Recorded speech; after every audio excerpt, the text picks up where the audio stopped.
Iran's generals drove through a tunnel, two of them, on camera, riding slowly, past rows of missiles, mounted on mobile launchers, Qadr-H ballistic missiles, K-Bar Shekhan missiles, Sajil missiles, Hajj Qasim missiles, Pave land attack cruise missiles, all of them, sitting in long continuous tunnels, out in the open, no blast doors, no separated revetments, no protective walls between the weapons, and the generals drove through, smiling, for the cameras, showing the world their underground missile city, their deterrent, their insurance policy, their proof that America and Israel cannot reach them.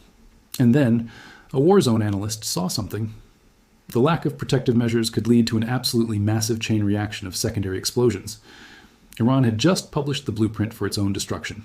What you're about to hear is the full story of the most consequential intelligence failure in Iranian military history. Not a failure of secrecy, a failure of showing off. Iran's generals filmed themselves inside an underground missile city, published the video to state media, in an 85-second clip designed to intimidate the world, and instead handed Western analysts the exact internal architecture they needed. We will show you exactly what that video revealed, and what the war zone's analysts identified as the fatal vulnerability that Iran publicized to the world. We will take you inside Iran's decades-long doctrine of underground weapon survival, why it was built, what it was designed to prevent, and why 1945 confirmed the U.S. military cannot fully destroy these facilities, while simultaneously documenting how U.S. and Israeli strikes have found the one weakness that brings them down without destroying them. And we will reveal what CNN's satellite imagery investigation found in April 2026, at least 10 construction vehicles working at one tunnel entrance, and why that scene of rebuilding is more alarming than anything Iran's generals filmed inside the tunnels themselves. Stay with us, because by the end of this, you will understand why Iran's underground missile cities are simultaneously the most resilient military infrastructure in the Middle East, and the biggest strategic trap Iran ever built for itself. Here is the event that starts this story. Iran released an 85-second video, published through state media, in March 2025, 1 year before Operation Epic Fury began. In the video, Major General Mohammad Hossein Bagheri, Chief of Staff of Iran's Armed Forces, and Amir Ali Hajizadeh, Commander of the IRGC Aerospace Force, ride through an underground facility on a vehicle, two of Iran's most senior military commanders, in an underground tunnel packed with weapons. The video was set to ominous music, designed to intimidate, to project strength, to show Washington and Jerusalem what waits for them if they strike Iran.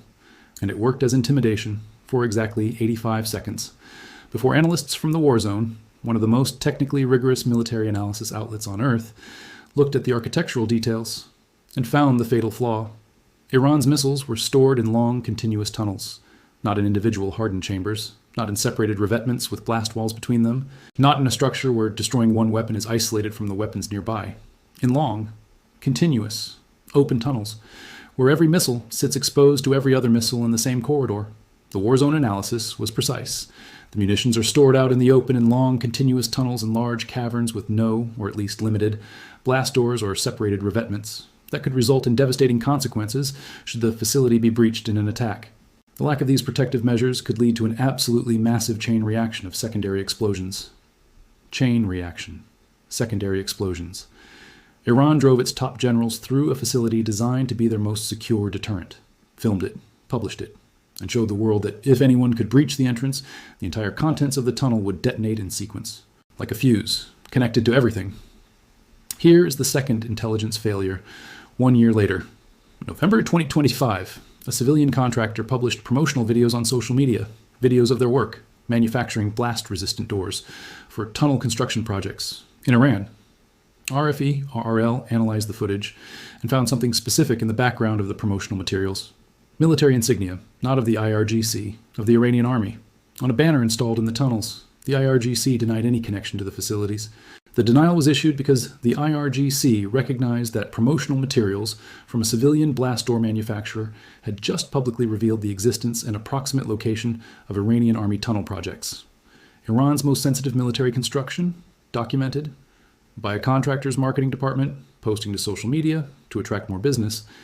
In a country where revealing this information to foreign intelligence services carries severe penalties, the contractor posted it to the internet for everyone to see. Now here is the doctrine behind the underground missile cities and why it made military sense before it became a trap. The Iran-Iraq War ran from 1980 to 1988.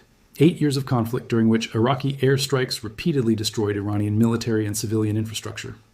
Iranian cities were bombarded, Military sites were targeted, oil infrastructure was hit, and Iran, which lacked modern air defenses, effective long-range strike capability, and the logistical depth of its adversary, watched its above-ground military assets destroyed, repeatedly. The lesson Iran's defense establishment took from those 8 years was specific. Anything above ground can be destroyed by an adversary with air superiority.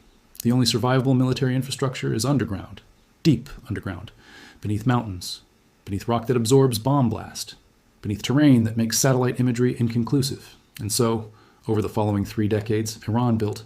1945 confirmed the doctrine and its timeline. This led to a doctrine of decentralization and the systematic transfer of critical military infrastructure deep underground, often beneath mountains or remote terrain. Rather than a single bunker or silo, a missile city typically consists of an extensive network of tunnels, launch facilities, storage areas, and support infrastructure carved into mountains or deep underground. The underground cities became Iran's answer to American air power, its insurance against Israeli airstrikes, its guarantee that even if every above-ground military facility was destroyed, the missiles would survive, and the retaliation would come. For 40 years, the doctrine held, because no adversary had the combination of intelligence, stealth aircraft, bunker-busting munitions, and operational willingness to execute a sustained campaign against the tunnel networks themselves, until February 28, 2026, when Operation Epic Fury began, and the doctrine's vulnerabilities became operational reality.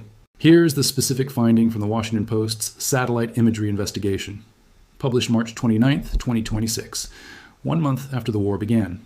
4 of Iran's key ballistic missile manufacturing locations, and at least 29 ballistic missile launch sites, had been damaged in the first 4 weeks. The Washington Post described the impact. U.S. and Israeli airstrikes have hit structures and tunnel entrances at Iranian ballistic missile sites. Tunnel entrances. Not the tunnels themselves, the entrances. Because here is the specific vulnerability that U.S. and Israeli targeting identified. The GBU-57 massive ordnance penetrator, the 30,000-pound bunker-busting bomb carried only by the B-2 Spirit stealth bomber, can penetrate approximately 200 feet of reinforced concrete before detonating. It is the most powerful conventional bunker buster ever built, and it cannot reach the deepest Iranian underground facilities, which go further than 200 feet, which are carved into mountains, which sit beneath rock strata that absorbs and dissipates the blast wave before it reaches the stored missiles. But the entrance to those tunnels, the opening carved into a mountainside through which vehicles drive to load and unload missiles. The entrance is above ground.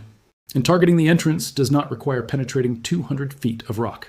It requires collapsing the threshold, sealing the door, burying the road that connects the underground city to the outside world, under rubble, that Iran then has to clear before it can use what is stored inside. Now here's the full documented picture of what Operation Epic Fury accomplished against the underground missile cities, and what it did not accomplish. 1945 confirmed the dual truth. The U.S. has had less success in destroying Iran's large network of underground bunkers that assemble and store drones and ballistic missiles, despite U.S. attempts to destroy these underground structures through the month of March remain in operation. The underground cities were not destroyed. The missiles inside them were not destroyed. The production capability, the assembly lines, the component storage, the engineering infrastructure, was not destroyed, because it was underground, beyond the reach of the weapons deployed. But the entrances were hit, the tunnel openings, the surface structures that support operations, the communications infrastructure connecting underground facilities to command centers, the above-ground missile test sites, the manufacturing support facilities that are above ground, and the Washington Post's satellite analysis showed the result. 29 ballistic missile launch sites damaged in 4 weeks. Launch sites, the positions from which missiles are fired. The surface infrastructure required to move missiles from underground storage to launch position, to aim, to fire. The underground cities stored the missiles. The surface infrastructure launched them. And with 29 launch sites damaged, Iran's ability to use what was underground was reduced. Even though what was underground survived, the missiles were alive. The door was sealed. The road was buried. And Iran had to dig its way out before it could fire. CNN's satellite investigation on April 15, 2026 found it. At an underground missile base near Khomeini, at least 10 construction vehicles working to clear a tunnel entrance on April 15th, 6 weeks after Operation Epic Fury began. 10 construction vehicles excavating rubble from a sealed tunnel entrance so that Iran could access the missiles stored inside, that it had spent 40 years hiding underground to make them survivable. But here's the piece that changes everything about how you understand the underground missile cities, and why the 85-second promotional video was Iran's biggest military mistake. Iran showed the world the internal architecture, long continuous tunnels, no blast doors, no separated revetments, missiles stored open in corridors. And then the war began. And analysts started asking a specific question: if the underground cities cannot be destroyed from above because the rock is too deep, can they be accessed from within? Can a weapon that enters through the tunnel entrance use the tunnel's own architecture as its kill mechanism? Because without blast doors, without separated revetments, without fire breaks between the stored missiles, a weapon that detonates at the tunnel entrance would send its blast wave and fireball directly down a continuous corridor, past row after row of missile engines, missile propellant, warheads, all of them exposed, all connected by the same continuous tunnel that Iran's generals drove through, on camera, for 85 seconds, showing the world exactly how it was built. The chain reaction of secondary explosions the war zone described is not a hypothetical. It is what happens when a stored explosive space is breached without blast compartmentalization, and Iran showed the world it had no compartmentalization in an 85-second video, released to state media with ominous music. Here's the full scope of what Iran's underground city doctrine means for the long-term outcome of the war, and why CNN's analysts said the threat is being underestimated. The CNN investigation from May 31st, 2026, the most comprehensive satellite-based assessment of Iran's underground missile infrastructure published since the war began, identified the central problem. As Iran recovers its missiles and restores functionality to its missile bases, analysts are concerned that the continued threat posed by this arsenal is being underestimated. U.S. intelligence assessments indicate Iran has already been rebuilding key military capabilities, including restarting drone production and replacing missile launchers and production capacity. Already rebuilding. The strikes on missile factories may not prevent Tehran from reconstituting its missile production capabilities for as long as the U.S. and Israel would like. Because some of the factories struck were the same factories struck during the 12-day war, the June 2025 Israeli operation, and satellite images showed Iran had already rebuilt some of those facilities before Operation Epic Fury began. Iran rebuilds systematically, because the doctrine that produced the underground cities also produced a construction capability. Iran has been building hardened underground military infrastructure for 40 years. The engineering expertise, the equipment, the supply chains, all of it exists inside Iran, and what can be built can be rebuilt. The 10 construction vehicles at Khomeini on April 15th were not improvised. They were deployed from a logistics system that had pre-planned for this, that had pre-positioned equipment for exactly this recovery scenario.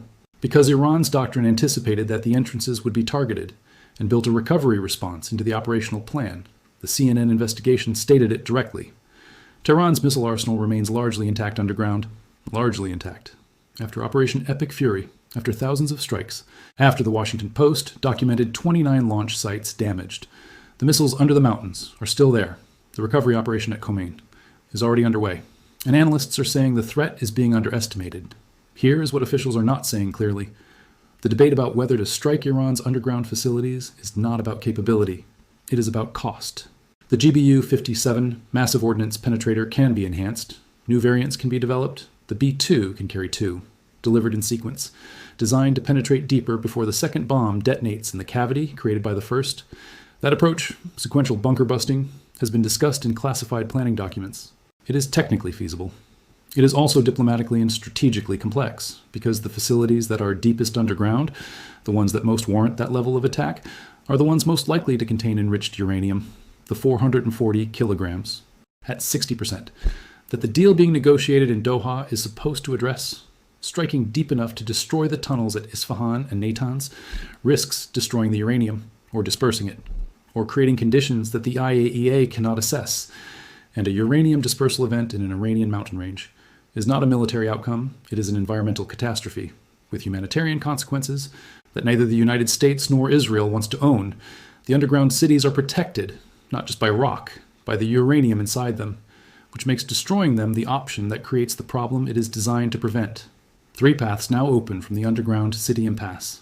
Each one ends differently for the deal, for the missiles, and for every country that depends on the Strait of Hormuz remaining open. The Doha negotiations produce an agreement that includes IAEA access to the underground facilities, not just above-ground inspection, underground, to the tunnel networks, to the stored missiles, to the production infrastructure.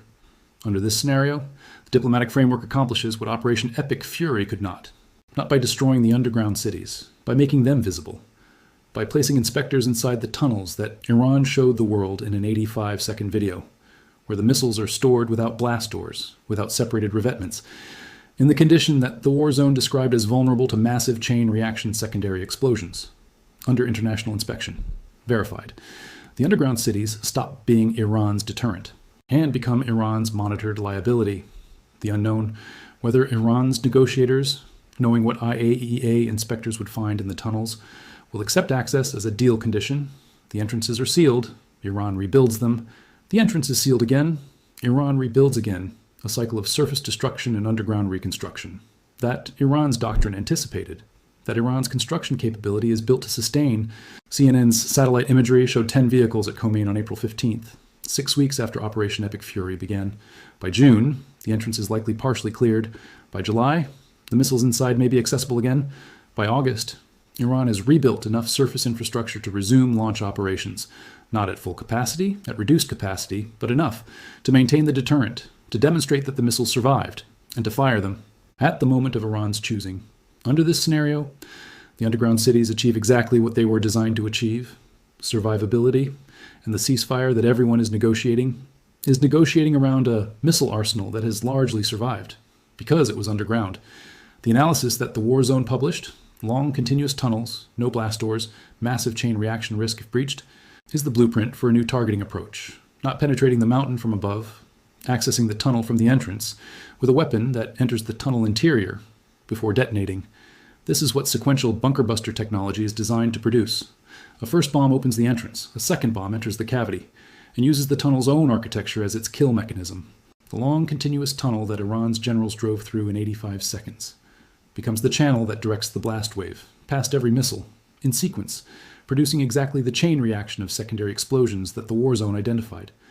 When the generals published their promotional video, under this scenario, the most significant military intelligence contribution of this war was made by Iran's own state media. In March 2025, 1 year before the war began, when two generals drove through a tunnel with cameras and showed the world what was inside and how it was stored, without blast doors, without revetments, without the compartmentalization that would have protected what they were showing off, here is the full picture.